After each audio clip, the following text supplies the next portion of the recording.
자, 오늘 이 말씀 왜 봉독했을까요? 성경에는 좀 난해한 문제들이 많이 있어요. 그런데 이런 말씀 한 구절이 성경 전체를 또 이렇게 해석하는데 또 난관이 되기도 합니다. 그래서 오늘 말씀을 한번 함께 읽어봤습니다. 자, 먼저 여러분들 나눠드린 프린터 잘 참고하시고요. 자, 사무엘상하는 많은 인물들이 나오죠. 생각나는 인물 있습니까? 이렇게 말이 안 되냐? 압살롬. 예, 압살롬이 누구 아들이에요? 압살롬이 다윗의 세 번째 아들이죠. 또, 네? 사무엘. 맞습니다. 사무엘. 뭐 한나도 생각나고 밧세바도 생각나고 솔로몬, 다윗, 많은 사람들이 생각나죠. 이새도 생각나고 많은 사람들이 엘리제 사장도 생각나고 많은 사람이 생각나는데 우리가 사무엘 상하를 잘 이해하려면은 세 사람의 주요 인물을 우리가 잘 이해하시면 돼요. 사무엘과 사울과 다윗, 이 세 사람을 그 세 사람의 이야기가 주요 내용으로 흐름을 가지고 가고 있는 거예요. 그러니까 이 세 사람의 인물에 대해서 잘 알아가는 게 또 중요하겠죠. 자, 먼저 책 이름. 사무엘상하는 히브리어 성경에서 한 권이며 명칭은 쉐무엘이다.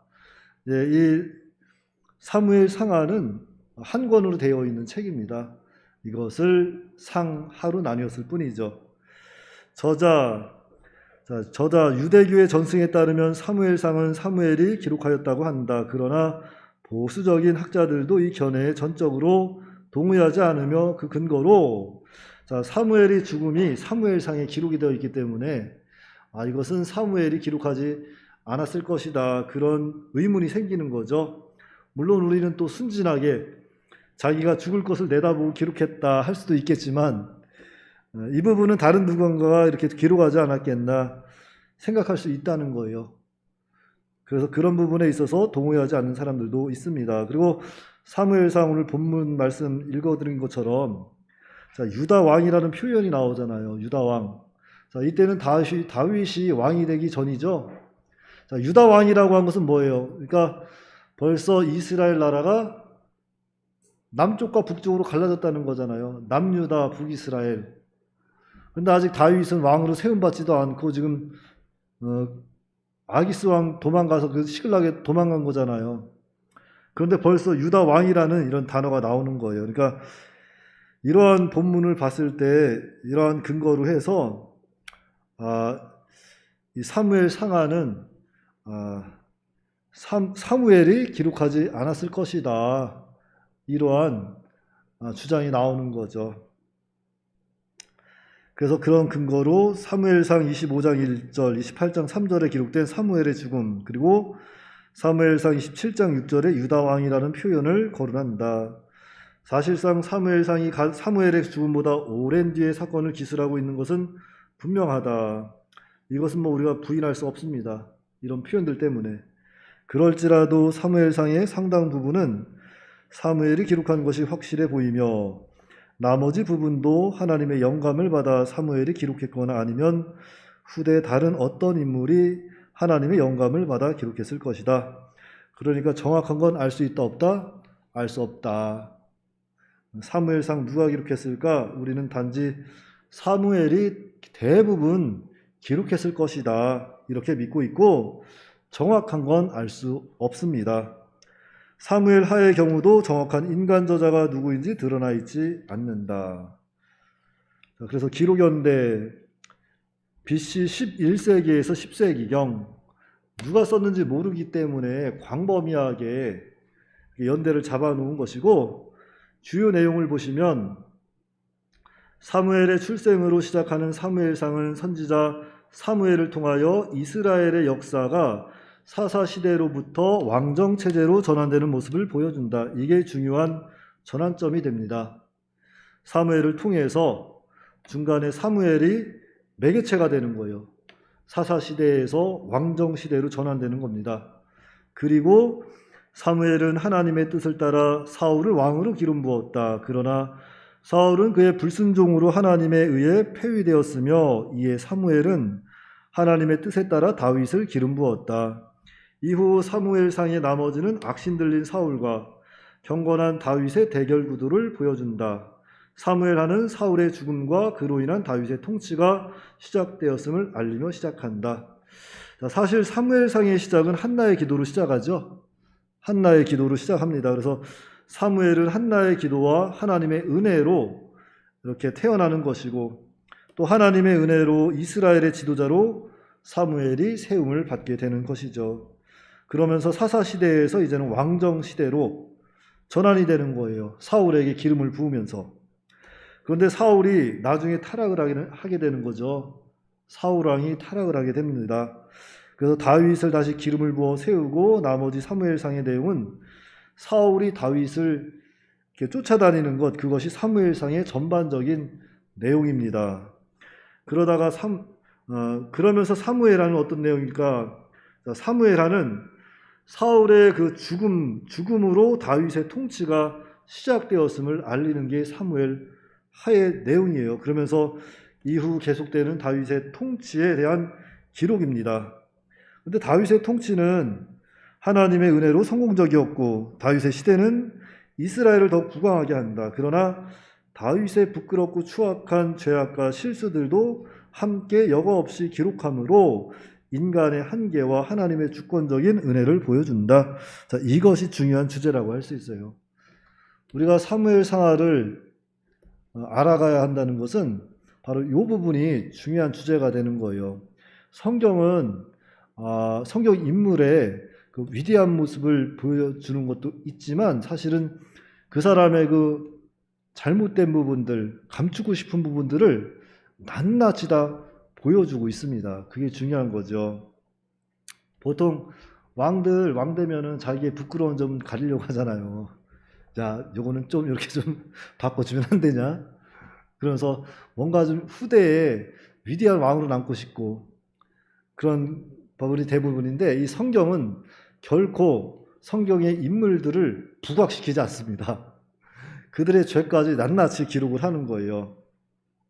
자, 아브라함은 믿음의 조상이잖아요. 아브라함 믿음의 조상이지만 아브라함도 처음부터 믿음이 좋았던 사람은 아니잖아요. 하나님께서 갈대아 우를 떠나서 가나안 땅까지 가라 했을 때 가다가 멈추고 잠깐 쉬었다 하고 또 자기 아내를 누이 동생이라고, 물론 누이 동생은 맞지만 결혼한 부인을 갖다가 자기 살자고 이렇게 막 속이고 그랬습니다. 그럼에도 불구하고 하나님께서는 그 아브라함을 믿음의 조상으로 세워주신다는 거죠. 그것이 창세기 22장에 가서 그 믿음의 절정을 보여주는 거죠. 그러니까 처음 아브라함은 믿음으로 떠났지만 그의 삶은 온전한 믿음은 못 되었었어요. 그러나 그럼에도 불구하고 하나님께서는 아브라함을 세워서 정말 22장 가서는 이삭을 바치는, 독자 이삭까지 바치는 믿음의 사람으로 만들어 가시는 겁니다. 세워주시는 거예요. 그러니까 그게 하나님의 은혜라는 거죠. 사무엘 상하는 통해서는 우리가 그것을 봐야 돼요. 무엇인가 하면은 바로 모든 인간은 연약하다는 거죠. 모든 인간은 다 연약하고 죄인이고 할 수 없는 존재고, 그런데 그러한 인간을 하나님께서는 은혜로 세워서 사용하시고 일으켜 세워주신다는 것, 그게 중요한 거예요. 다윗은 정말로 다윗의 인생을 한번 볼까요? 다윗은 이세의 아들이었지만 이세 몇 번째 아들이었죠? 8번째 아들. 이세에게는 8명의 아들이 있었습니다. 그런데 8명의 아들이 있었고 그 중에 맨 막내가 다윗인데 제가 이스라엘을 성지순례를 갔어요. 가서 양치는 소녀를 만났습니다. 정말 만났어요. 이 시대의 양치는 소녀. 이 시대 양치는 소년이라 그런지 청바지 입고 이렇게 딱 반팔이 입고 왔는데 정말 난 머리는 아주 떼약볕에 산 사람들은 머릿결이 뻣뻣해요. 이렇게 막 쓰다듬어 보니까 무슨 소털, 혹시 소털 만져본 적 있어요? 소털을 만져본 적이 없으면 수세미 거칠거칠하듯이 머리가 거칠거칠해요. 거칠거칠하고 얼굴은 목욕이라는 건 상상도 못하겠죠. 새까매가지고 조그만 게 눈만 반짝반짝 빛나요. 눈만. 뭐 하나 얻어갈 거 없나. 눈만 반짝반짝 빛나면서 제가 여행객이니까 이렇게 지나가니까 막 와서 사진 하나 사달라고 막 하는데 때마침 그 한신대학교 이제 객원 교수로 근무하시는 분이 절로 가 임마 발사니까 애가 놀래가지고 뭐라서 막 뭐라고 하더라고. 근데 불쌍하잖아요. 그래서 그 교수님 저기 간 다음에 불렀죠. 뭐 때문에 그러냐 그랬더니 저 아저씨가 너무 자기한테 이렇게 발길질해서 밉대는 거예요. 근데 제가 또 이렇게 친절하게 해서 먹을 거 하나 주고 그러니까 너무 고맙다고 사진을 그냥 공짜로 하나 주더라고요. 그래서 또 양심이 있죠. 어떻게 공짜로 받습니까? 어차피 어디 가나 우리는 다 선교하는 사람이고 주님을 전하는 사람들이잖아요. 그래서 또 그 아이한테는 굉장히 큰 돈이었을 거예요. 10달러를 그 사진 값으로 줬죠. 그래서 그 아이가 그거만 자기만 받아서 갔으면 다행인데 친구들 다 끌고 왔네. 야 저기 대한민국에서 바보 하나 있다. 다 끌고 와 쭉 쓴 거야. 야 나 돈 없어. 다 줄 수는 없으니까 내가 사진만 산 거지. 내가 지금 이 아이한테 산 거지. 이게 다 데리고 오면 어떡하냐. 나 돈 없다고. 그래서 다 돌려보냈는데 그런 사건이 있었는데 여기서 이야기하고 싶은 건 뭐냐면 그 당시 다윗이라고 생각하면 지금 그 아이들보다 더 볼품없고 더 진짜 가엾고 정말 아주 꼬질꼬질한 아주 꼬질꼬질해도 그런 꼬질꼬질한 아이가 그런 아이를 하나님께서 뽑아가지고 이스라엘 왕 삼았다는 거죠. 그게 하나님 은혜라는 거예요. 다윗은 왕 될 생각도 없었던 사람입니다. 자기 아버지가 맡겨준 그 양치는 거 그 정도만이라도 자기는 감사하면서 그 양을 잘 돌봤던 사람이에요. 그걸 어떻게 할 수 있냐면은 저기나 블레셋의 장군 누구였죠? 골리앗과 싸울 때 그 사울 왕이 부르잖아요. 부르니까 야 너 조그만데 저 골리앗하고 나가서 너 싸울 수 있겠냐? 그랬더니 걱정하지 말라고 내가 우리 아버지가 맡겨준 양칠 때도 곰이나 사자가 우리 양을 물고 가면은 내가 쫓아가서 곰의 코털을 붙잡고 다 뺏어오고 사자의 입을 찢어가면서 내가 다 찾아왔다고. 걱정하지 말라고. 그래가지고 나가서 싸우잖아요. 그러니까 다윗은 자기 아버지가 맡긴 그 양무리 치는 것만도 감사를 여기고 최선을 다했던 사람이죠. 근데 하나님께서는 그런 다윗의 마음을 보신 거죠. 그러니까 하나님께서는 그 다윗의 마음을 보시고 하나님 전적인 은혜로 다윗을 세워서 그 연약한 다윗을 세워서 이스라엘 왕 삼은 겁니다. 그래서 사무엘 상하는 그래요. 모든 인생은 다 그렇습니다. 인생은 너나 할 것 없이 죄인이고 모든 인생은 너나 할 것 없이 연약하고 할 수 없는 존재들이지만 하나님께서 그 인생을 돌보시면 다윗처럼 이스라엘 왕도 될 수 있고 정말로 하나님께 귀하게 쓰임받는 그런 존재로 만들어질 수 있다는 거죠. 그러니까 내가 할 수 있다는 건 없다는 거예요. 모든 게 하나님의 은혜다. 그걸 우리는 깨달아야 돼요. 인간은 연약하고 인간은 부족하고 인간은 할 수 없고 그러나 하나님이 도와주시면 우리는 할 수 있다. 그것이 우리 신앙관이 되어야 합니다. 내가 할 수 있는 게 아니죠. 우리가 수요일 날도 그렇고 오늘 새벽에도 그렇고 예수님의 사랑의 법에 대해서 배웠잖아요. 사랑의 법. 예수님의 사랑의 법은 무슨 법이에요? 원수까지 사랑합시다. 원수까지 사랑하자. 원수를 사랑할 수 있어요? 저는 사실 결혼하고 나서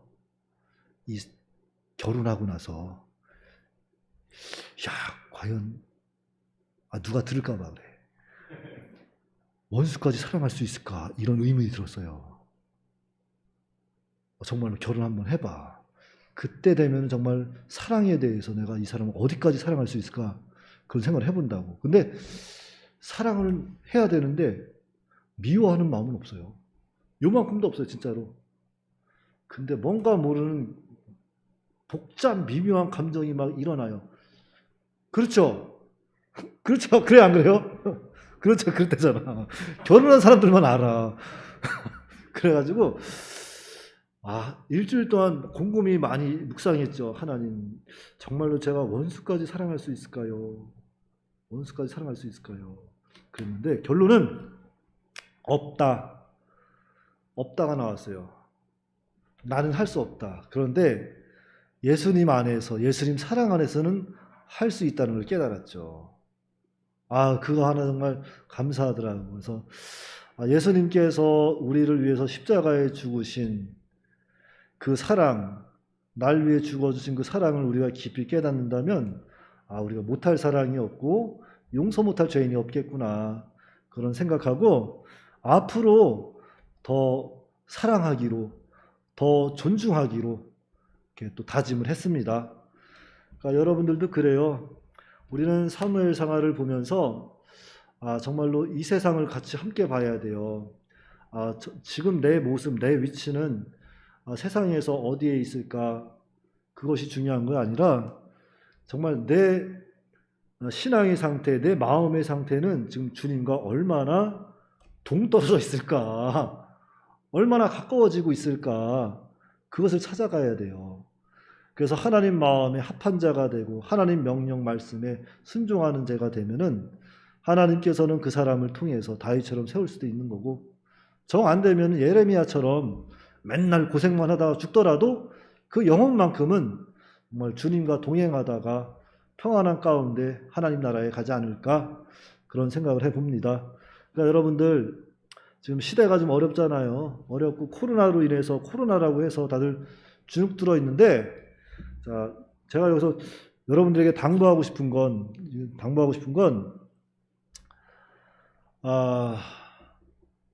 믿음을 쓰시기 바랍니다. 믿음의 힘을 쓰셔야 돼요. 하나님께서 우리를 데려가야 우리가 가는 거지, 우리가 간다고 가는 게 아니거든요. 생사화복이 다 우리 하나님께 달렸다, 다 믿음으로 고백하잖아요. 그렇죠?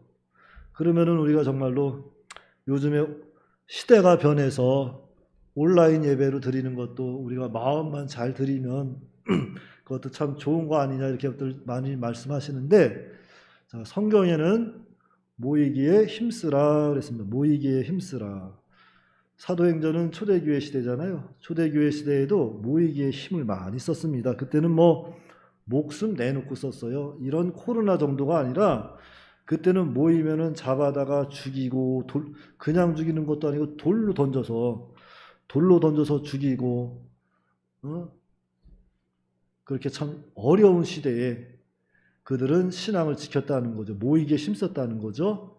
그러니까 청년 여러분들, 이제 저는 그래요. 어차피 저는 계속 사역할 거고, 어차피 하나님의 말씀 전할 거니까 저는 성경을 전할 겁니다.